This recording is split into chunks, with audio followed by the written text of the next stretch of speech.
Why is it that so many people who are spiritually sensitive, who seem to have this inner knowing, this capacity for awareness, were born into families that were, shall we say, less than ideal, families that were dysfunctional, toxic, painful? And you might think, well, if the universe is so wise, if there's some kind of intelligence behind all this, why would it put these sensitive souls into such difficult circumstances? But what if I told you that this is not a mistake? What if the very thing you've been cursing, the very situation you've been trying to run from your entire life, is actually the most important thing? Not because suffering is noble, but because sometimes the hardest soil produces the strongest trees.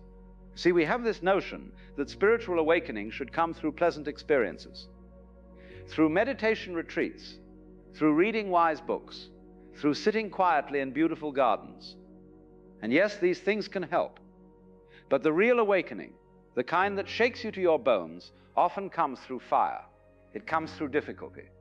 It comes through having everything you thought you needed stripped away until all that remains is what you truly are. Think about it this way.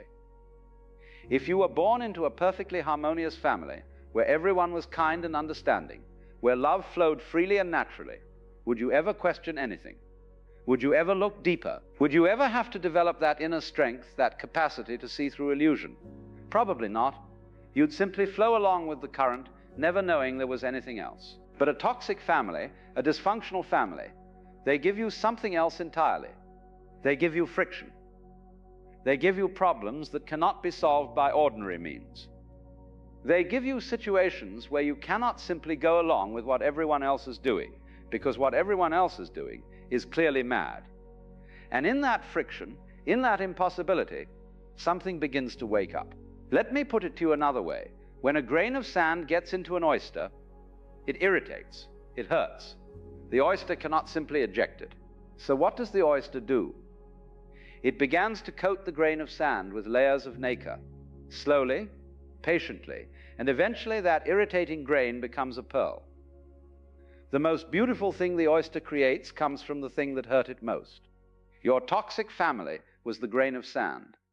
And you, through all your struggles, through all your pain, through all those years of trying to understand why they were the way they were, you've been creating.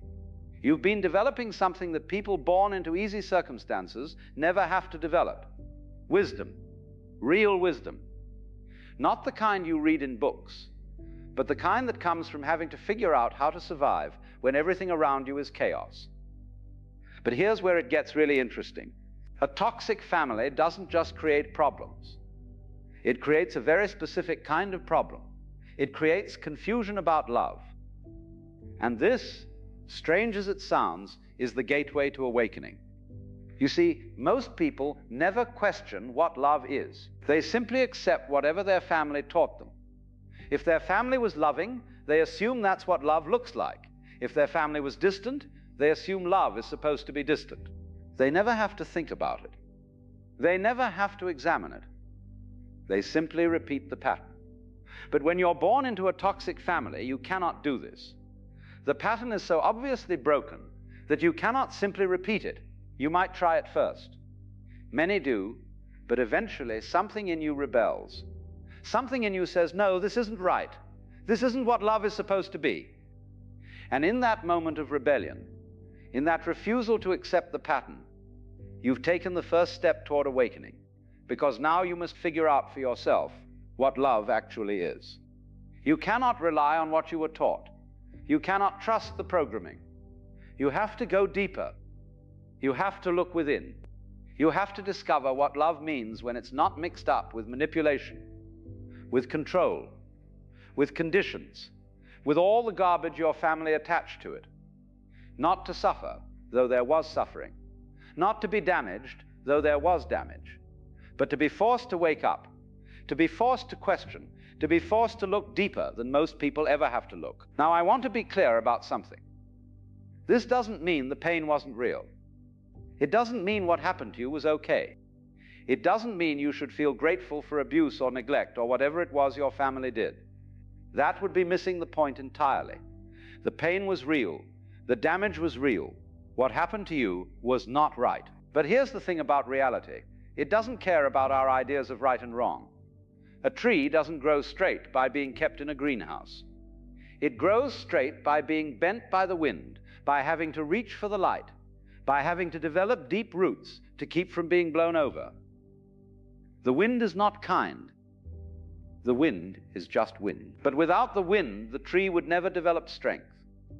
Your family was the wind, and you, whether you know it or not, have been developing roots that go very deep, roots that most people never have to grow. And those roots, that depth, that's what makes you capable of understanding things that others cannot understand.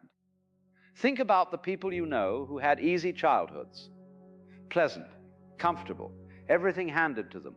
What are they like now?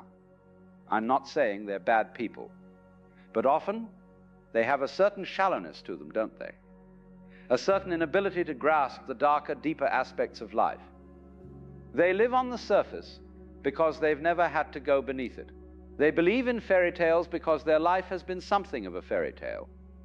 But you cannot believe in fairy tales. You've seen behind the curtain. You know that families can be cruel, that parents can be selfish, that love can be twisted into something ugly. And while this knowledge was painful to acquire, it has made you real in a way that protected people never become. You've been stripped of illusions. And while most people spend their entire lives clinging to illusions, you don't have that luxury. You had to see things as they actually are. And seeing things as they actually are, that's the beginning of wisdom. That's the beginning of spiritual awakening. Now let's talk about something else, something that might make you uncomfortable. Because here's a truth that's hard to accept. Your family wasn't just toxic to you. They were toxic because they were wounded. They were wounded because their parents were wounded. And their parents were wounded because their parents were wounded. It goes back and back and back, generation after generation, each one passing on the pain they received because they didn't know how to do anything else. You are the culmination of all that pain. All those generations of wounds, they all flowed into you. And you